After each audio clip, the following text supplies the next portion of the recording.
Thank you for joining us for Sermons on Demand from Friendship Grace Brethren Church. We provide these videos as a way to share the pulpit messages and teachings offered at Friendship Grace Brethren Church. If you find these videos a helpful resource, please drop us a note at info@friendshipgracebrethren.com. Now open your Bibles and get ready to dig into the Word of God. Okay, we are still in Genesis is History. We're going to move through this because it's starting to get old for you all, I'm sure. And so we're going to move through it relatively quickly and get done with this package and get on to Judges. Judges? Judges. Yeah, we did Joshua already. Get on to Judges. Okay, is Genesis history, and we saw the video for this section last week. And the one quote I want to reiterate from this part of the video, the Doctrine of the Judgment by Marcus Ross. Aside from the crucifixion accounts in the Gospels, Genesis 7 is the worst chapter of the Bible. So, guess where we're going right now? We're going to Genesis chapter 7. As Marcus Ross calls it, the worst chapter in the Bible. Why? Because more people are killed in this chapter than in anywhere else. It's not as it's in bad Bible. It's a lot of tragedy goes on. Is what he's meaning when he says it's the worst chapter in the Bible. More people here than in Revelation? I was going to say. Well, That's a bold statement. yeah, I think so. The number of people alive at the flood is open to debate. Some speculate that the number of people alive by the time of the flood was north of 10 billion. Billion. We don't often think of that, but he had some numbering schemes the way he calculated it. And you know, we think Adam and Eve had 3 kids. They had way more.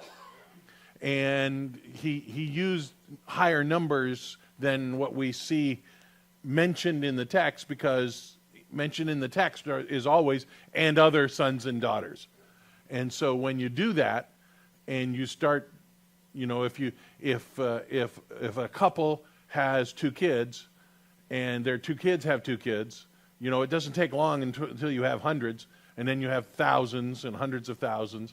And the argument that he makes at the beginning of this article was that fertility rates were much higher than they are today.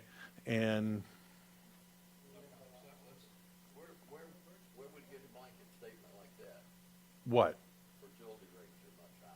Well, I mean, it's almost self-evident in the text, but we have today the compounding effect of sin.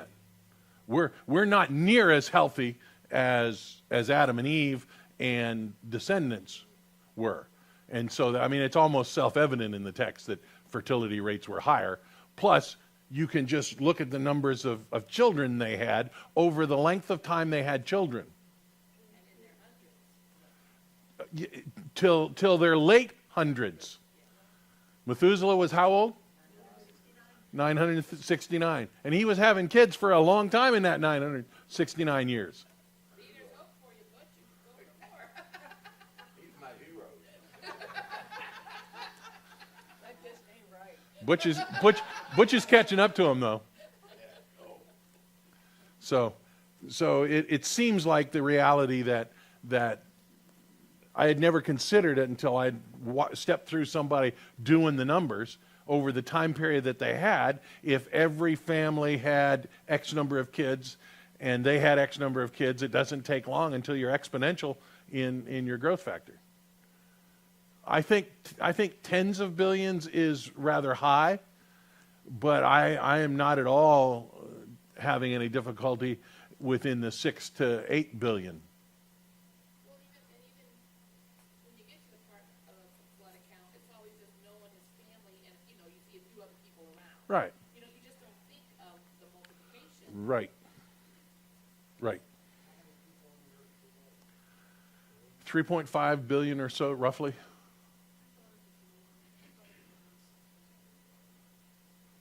Maybe, I don't know. All of those people have kids. Three and a half. Yeah, I don't. I thought it was 3. Ann thinks it's 6. Let's compromise 4.5. 7.442 billion. Thank you, Google. Bonjour. How many years? What?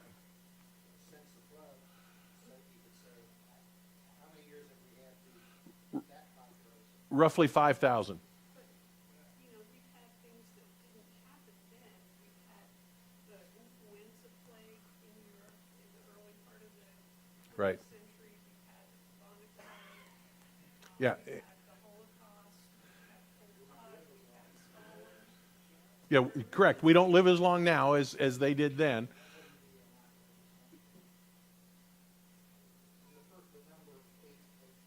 Right, right.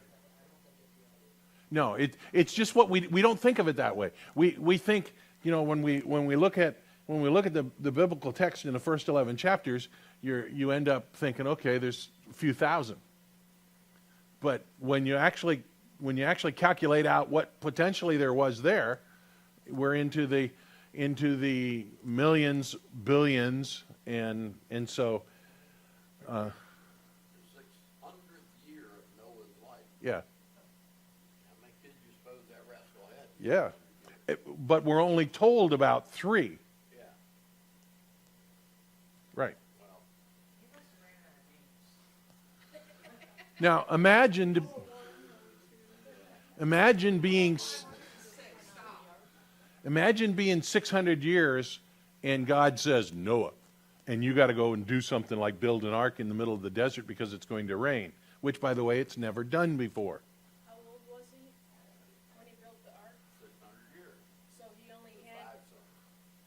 so all of the rest of his kids died? We'll have to assume they died because only 3 were protected in the ark. There's only three Right. on the ark. Right. So that had to be tragic for him. Yeah. I imagine it was tragic even if it wasn't his kids. But, yeah. So let's read the text. In the 600th year, this is Genesis chapter 7, verses 11 through 22, which Marcus Ross says is the worst passage in the Scripture. In the 600th year of Noah's life, in the 2nd month, on the 17th day of the month, on that day all the fountains of the great deep burst forth, and the windows of the heavens were opened. And rain fell upon the earth 40 days and 40 nights. And on the very same day, Noah and his sons, Shem, Ham, and Japheth, and Noah's wife, and the 3 wives of his sons with them, entered the ark. They and every beast according to its kind, all the livestock according to their kind, every creeping thing that creeps on the earth according to its kind, every bird according to its kind, every winged creature. They went into the ark with Noah, 2 and 2 of all flesh, in which there was breath of life.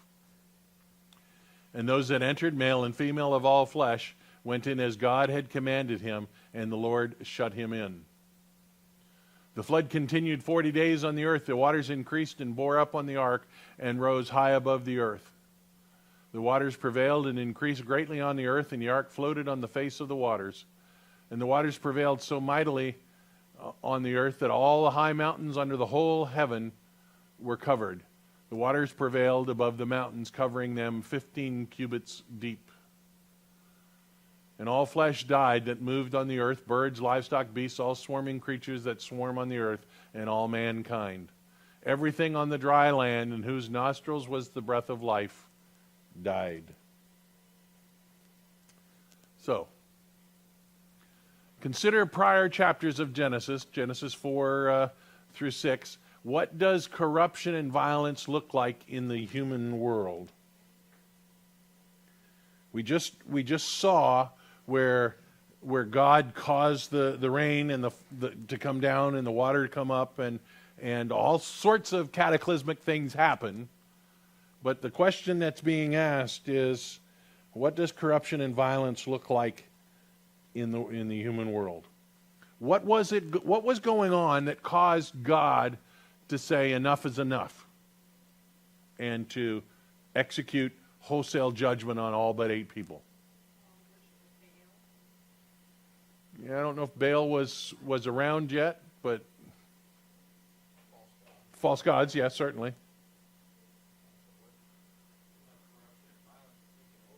Yeah. When you watch the blockbuster movie Noah, there's a lot of things that they get absolutely, completely wrong. But one thing they do depict right is how evil the culture was around Noah.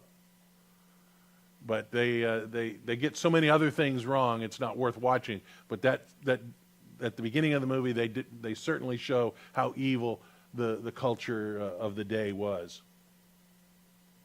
The culture is marked by violent destruction of God's image by men and animals through murder. That begins very, very soon after the birth of after the expulsion from the garden. Right? Murder happens in the first family, and continues on. It doesn't abate. We just don't have record of it. We know that murder continues to go on. The corruption and perversion of God's good creation had reached a level that necessitated it being completely wiped out. Probably like Sodom and Gomorrah, because God wiped them out. Exactly. Those are part of those are who we have seen God judge in the past. He, as Peter talked about, God judged in the past, and he certainly will judge more in the future. From examining a fossil record of dinosaurs, birds, marine creatures, and other animals, what does that corruption and violence look like in the animal kingdom? Bones. It was a destructive world that seems to have ruled by powerful and violent reptiles in the air and on the land and in the sea. There's a new Jurassic Park movie coming out, and that's what you see is these great big creatures that just will tear everything limb from limb. And this afternoon you can watch a trilogy of the original Jurassic Park if you're into that kind of stuff. When we look at the scientific evidence we have of the creatures that were around, clearly dinosaurs are a real thing, and they didn't predate man. They were made on the same day as man, but they were the top of the food chain. When sin came in and death began, their structure or their desires changed, and they went from being grass eaters to being meat eaters. And so they started eating animals and people, and we have lots of fossil record that shows dinosaurs and humans at the same time. Darwinianists want to eliminate those fossils, but they coexist. Dinosaurs were at the same time as humans. What about today? Do we have dinosaurs today? Yes. Little lizards and geckos and interesting. Wait. Interesting. Manatee is a dinosaur? Yeah. Interesting. Okay.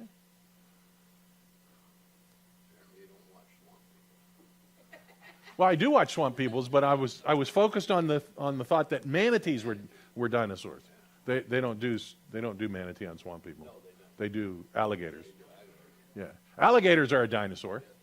How old is the word dinosaur? Yeah, how old is the word dinosaur? Less than 200. It was coined very recently in our development of our language. Crocodiles and alligators are certainly dinosaur. I don't know about manatee. I have to think about that for a while, whether or not they fit in that phylum. Are all dinosaurs what we consider dinosaurs today? Are they all reptiles? They are mostly reptilian, yes. Okay. I don't know of any that wouldn't be. Even the flying ones were of reptilian nature. No, I don't think so either. They're mammals. They're mammals. Well, it's an interesting thought. I mean, they kind of look that way, and they're kind of fun to swim with. But yeah, and they all have some characteristics that are very similar. But when sin entered the world and you begin to have death, their whole complexion changes. Their whole being changes, and they become meat eaters. And they're going after things. And I would guess that their physical characteristics changed as well, so that they had the teeth and the claws to tear things apart. They didn't need it for the grass, but when sin entered and death came, then God changed them, and they became meat eaters in destroying things. There are a lot of universal words used in Genesis 7. The earth was filled with violence, end of all flesh, destroy all flesh in which the breath of life under heaven, everything shall die, and others. Why is a global judgment necessary to fulfill God's desire to kill every living creature on earth? The point of the question is, the response by the non-Bible believing world is that the flood of Noah was a local event, maybe regional, and was somewhere in Mesopotamia, what is today Iraq, Iran. Why does that not fit with what God has said just in using these words? Destroy all flesh, everything.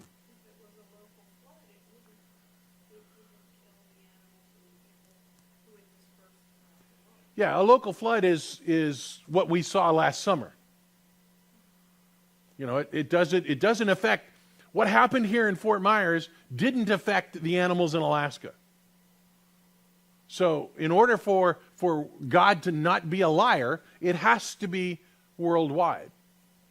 I have been reading recently on some DNA projects, and there was an elephant genome project going on, study for the last 7 years. And how many kinds of elephants are there? How many types of elephants? I don't want you to confuse it with kinds. How many types of elephants are there? We normally think of African and Indian, right? There's a third one, because and this is borne out by DNA. There is the savanna-dwelling African elephant, and then there's the woods residing African elephant. Separate DNA. But here's what the Genome Project discovered. About 5,000 years ago, they were all the same, and they began. Now, I want you to think about that for a minute. Scientific evidence concluded that 5,000 years ago, elephants were in the same DNA strain, and they had their beginning. So you're saying there's only one type of elephant and they evolved? Yeah. Well, evolved, or you can use the word evolved if you mean microevolution. If you mean macroevolution, where it goes and crosses species bounds, then no, that doesn't ever occur. We have no evidence of that ever occurring. But we do have evidence of microbiology, or evolution, thank you, hello, microevolution occurring. I mean, that happens to us. When you live up north, you can tolerate the cold a lot better. You move down here for a while, you can't tolerate the cold. What is that? Yeah, it's adaptation, microevolution. But that doesn't mean that you're going to be a cat next week.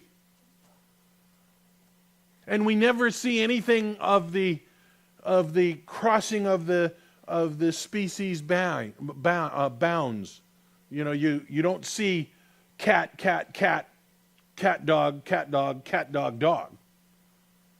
You know, you've got a cat and you've got a dog. You never have a cat dog, except in the cartoons. So when they began looking at the DNA of these elephants, they determined that there's actually 3 different varieties of elephants that have some interrelated DNA, that when they follow the DNA back as far back as they can, and I don't know the process of how they do that. I don't know how they go back and look at the DNA in history, but they found that it comes to an abrupt beginning 5,000 years ago.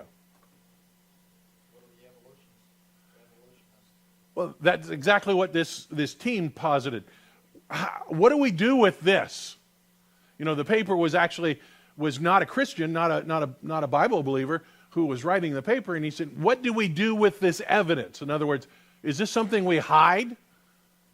Or how do we make this be thousands, hundreds of thousands, and so forth years?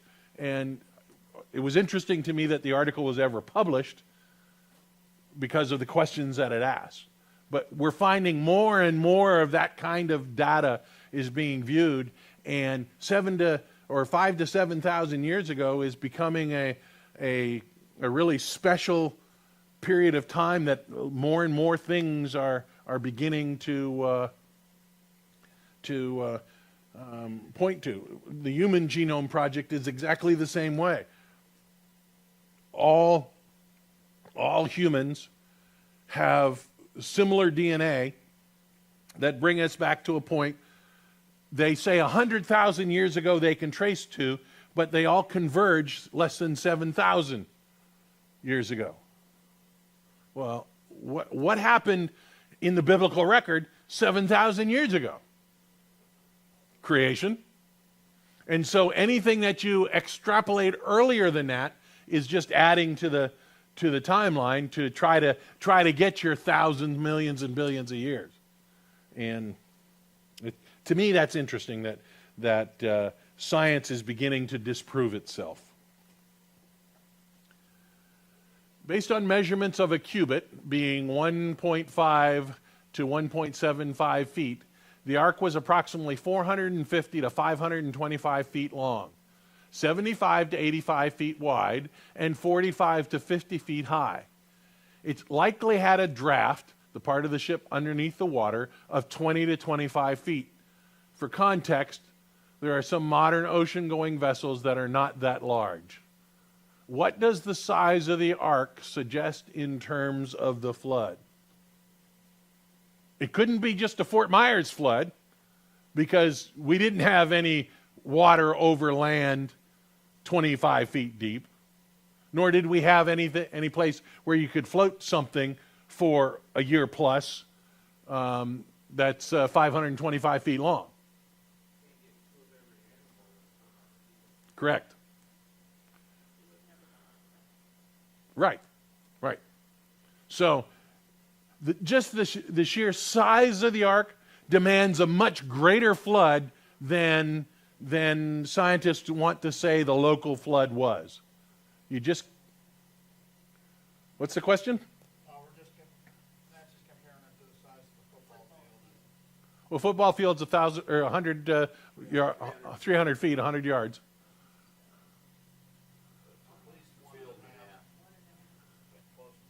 Yeah. You can't be on zone. Right. Where Butch has his publicity in the end zone. Always seeks its own level, so there's no, unless you had barriers on each side, the water wouldn't come up that high. Right. That's precisely one of the problems with a local flood deep enough is how do you do that? You got to be in a valley completely surrounded by mountains in order to have water that deep, or in a lake. But how do you do that over covering all of the... And so the cartoons that creationists draw of localized floods are, okay, this is the boundary, the water just stops.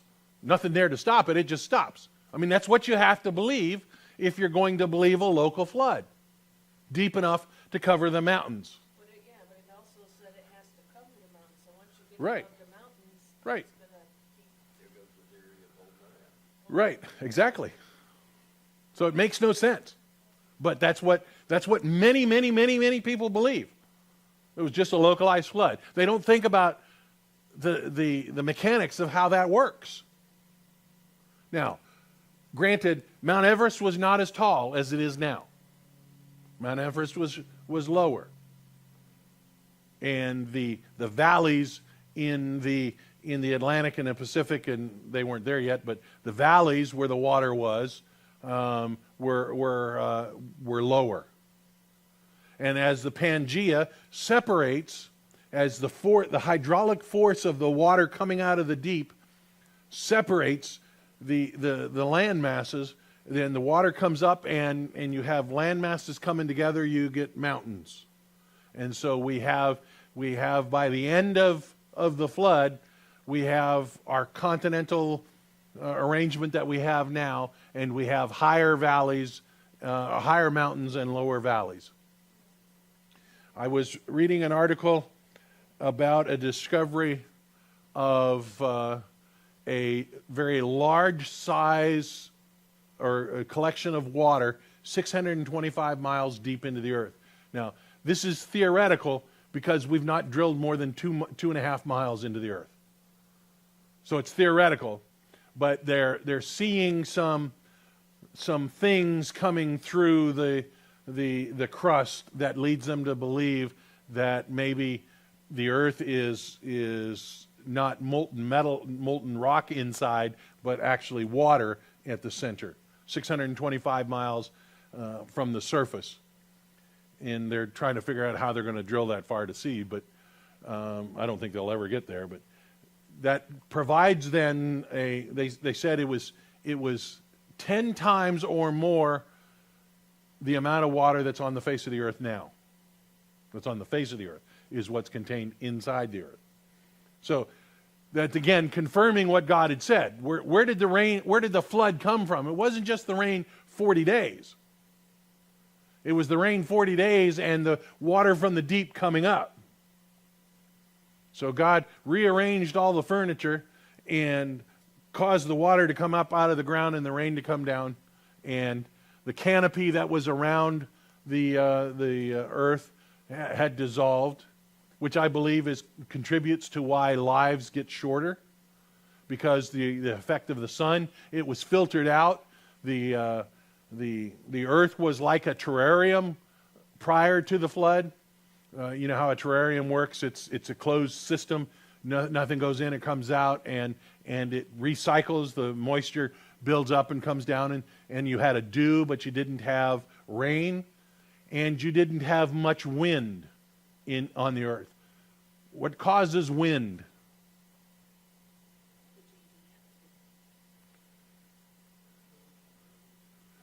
Temperature variance, exactly.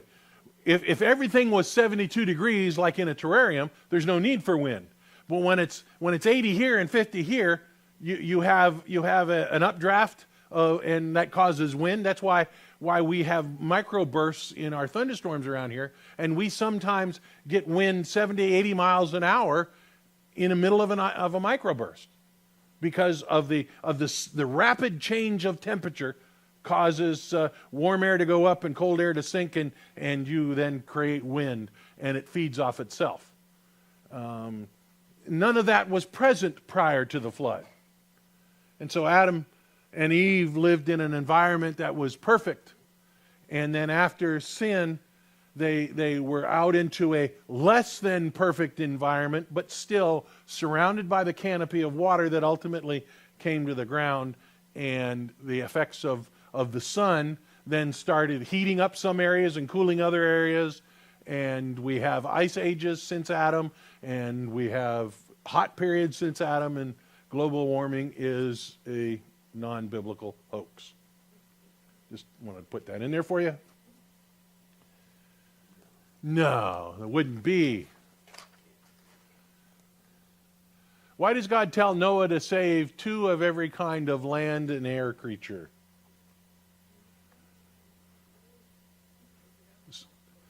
To preserve the... But is that all Noah was told to do? 7 of the clean animals. Why 7 of the clean animals?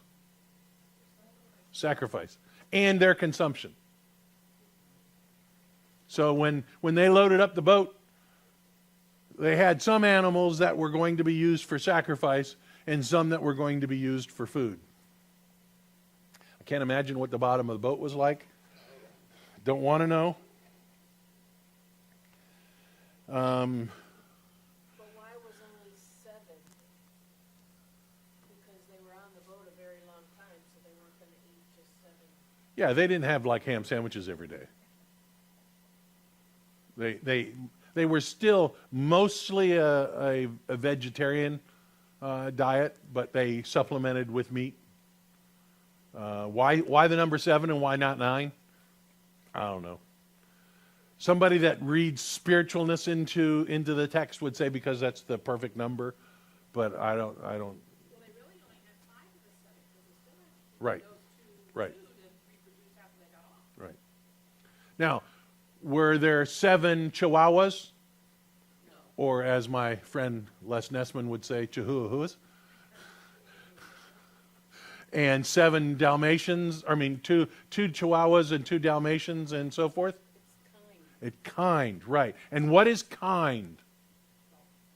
It's two dogs. Well, dog is species, Right. No, because the wolves. are canines as well.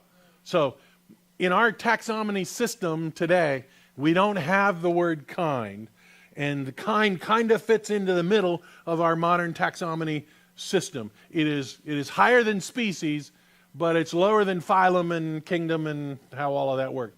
So all the canine type animals, even ones that we don't think are related today, are in kind. And God divided them afterwards. So think of it this way. When the flood occurred and was over, and God released the animals out into the world, he still was performing miracles in the rapid speciesization. I got it. I got it. I've been reading it, and I'm starting to feel like Brian sometimes. I can't say words right. Speciesization. Where I am, thanks. Oh, you are. You say that word, so Where God takes that kind, say dog, and then makes them multiple wolf and fox and dogs, and then breaks down dogs even more, and so forth. That happened very rapidly because we're only 5,000 years now since the flood. When I was reading about the Elephant Genome Project, they said that I was reading a Christian scholar's interpretation of what he was saying. The woolly mammoth, kind of an elephant-like creature, is probably on the ark was not an African elephant and an Indian elephant, but was the ancestor of woolly mammoth and elephant and so forth. And God then rapidly speciated them into their various species as they're distributed. How they're distributed worldwide in the short length of time, I may end up adding this to my theology of poof. If Yeah. the man can populate to millions, to Yeah. billions, so can the animals. Right. Because they have multiple babies and litters. Right. They could be more exponential. Yeah. It still takes the hand of God. It takes miracles because we don't have enough time from the evolutionary standpoint to have the speciation take place. God had to supernaturally do that quicker. And somehow he did in the intervening time after Noah. You gotta lessen the gestation period. He could have. That I don't think would account for the length of time that it looks like it takes for a woolly mammoth and an elephant to come out of whatever kind it was. Now, we're making some assumptions based on what evolutionary science says, and we've already disproven evolutionary science. So we're on very difficult ground to be able to say that. That's why I say it was supernatural by God. It was superintended by God that the creatures that he wanted at the time he wanted were developed as he wanted them. Just like he created them in the first place, he kind of recreates post-flood. And in case you're wondering, that's what happened to the unicorn. Yeah, they would say my brain had been poofed.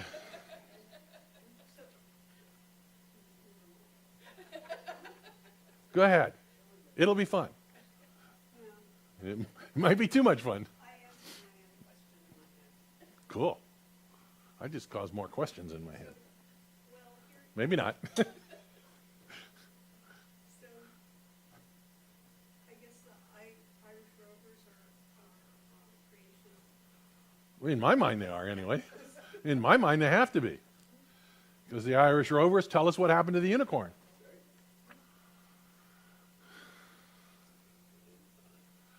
How do we see God's salvation and grace in the midst of His judgment?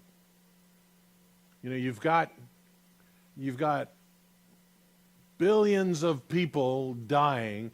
You've got every land animal and bird dying, except 8 people and how many ever animal kinds in the ark. How do we see God's grace juxtaposed to His justice? If there wasn't grace, then you wouldn't have saved the 8 people Yeah. or the animals. Just recently, I have been wondering if we should draw any conclusion from fish and water dwelling animals not being on the ark. Because there's not just fish in the ocean. There's whales and dolphins and so forth. There's mammals as well. I'm sorry? Yeah. Ew. Yeah. So, I don't know the answer to this. This is me thinking out loud. Should we say something? Should we determine something because God protected land-dwelling animals but not sea-dwelling animals? Or did they not need protection? Yeah, but there would have been a change in the salinity that would have influenced. And now for another big word. Not just salinity, but turbidity. Yeah, that too.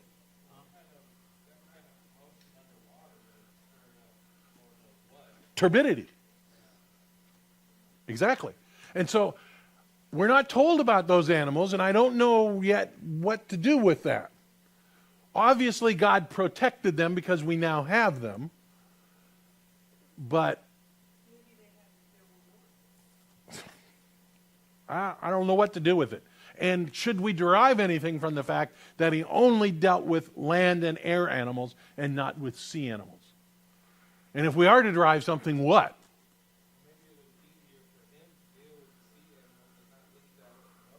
Wow. Easier for Him. You want to stick with that question? Oh, it's certainly easier for God to deal with it.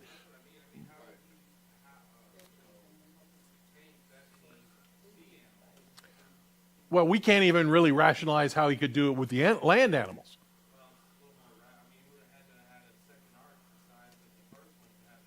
Yeah. It's just interesting. I'd never considered it before, and I don't know if it means anything. Full of water.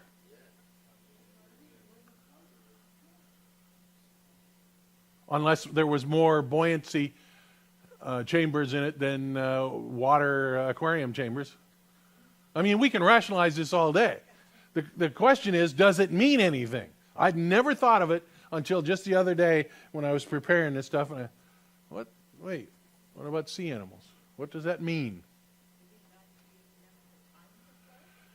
No, because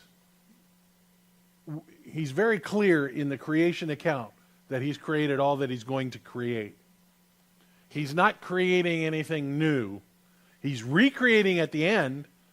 And so to think that God maybe created them at the end, I think the way it states here in the chapter that the land and air animals were protected gives you the indication that there's sea animals that weren't protected. So I don't know. It's just something to ponder when you have nothing else to ponder. Think about that for a while, and you'll be going down the rabbit hole like I do, frequently. No, we're not going that far. He just preserved them Yeah, I think clearly he had to preserve them in the water. Drowned them. Well, you can drown a fish. Well, yeah, but a lot of them they couldn't. You can, yeah. A fish has to be either in moving water or moving itself in order to get water to pass over its gills to get oxygen to breathe. So drag a fish backwards. No, seriously, it'll drown a fish. So, yeah, it's just one of those things that, my weird mind goes to, and what should we derive from the reality that God didn't protect, or at least on the ark, and there's no mention of them in the text. Yeah.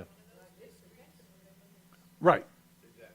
He protected them somehow, but you just go look at the video of what's happening out in Hawaii right now. And as the lava comes down into the water, and the water goes from being 80 degrees to 500 degrees, you've got boiled shrimp right away, right? And so those kinds of things were happening globally. Plus, when you step back from where the lava is coming into the water, it's all being turned up. I was reading the other day that they're afraid that some of the reefs around Hawaii are going to be adversely affected because the turbidity has now gotten to a point where there's no visibility, and all of this stuff is settling onto the coral, and it's not able to then process and collect plankton and all that stuff floating by. And so, yeah, and imagine that globally. As Australia moves south, and as North and South America separate from Africa and Europe, and you have all this changing going on, the water had to be very, very full of stuff. And so it's another miracle that we don't think about, how God protected those sea-dwelling animals. That's how he did it. I'm sorry? That's how he did it. How? He orchestrated that stuff to happen so not all sea animals would die. So some would be protected. Yeah, clearly, but how? Yeah, exactly. Asking the wrong guy. Put it on your list. Yeah, well, Back in the dump truck. the how question to me is not as important as are we to then extrapolate any piece of information from that. That's, to me, the bigger question that I don't have an answer to. Dogs don't sin. So that doesn't work. And who says fish don't sin? I mean, they make me sick.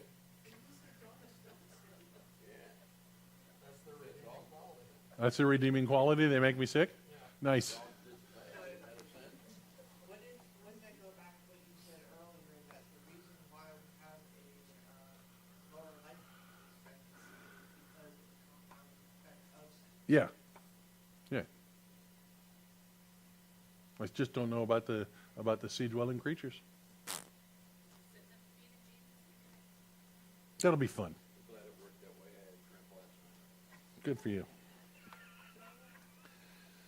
Thank you, Father, for allowing us to look in your word and to discuss what you're telling us there, and what we can learn about you when we look at the flood narrative, and we see the salvation you provide, but we also see the justice and the holiness that you demand. So thank you for that. Allow us to have a good time in fellowship and worship of you in the service to come, that we will look toward you for everything in our lives, and that we'll worship you and celebrate you and continue to learn your word. Thank you for loving us. In Jesus' name. Thank you for watching or listening to this teaching on demand from Friendship Grace Brethren Church. Please consider sending us an email at info@friendshipgracebrethren.com to let us know how this teaching may have helped you. Please also consider joining us in person at Friendship Grace Brethren Church, located at 10251 Metro Parkway, Suite 116, Fort Myers, Florida, just south of the intersection of Metro and Colonial Boulevard. Sunday school begins at 9 and worship service at 10 a.m. We look forward to seeing you in person at Friendship Grace Brethren Church.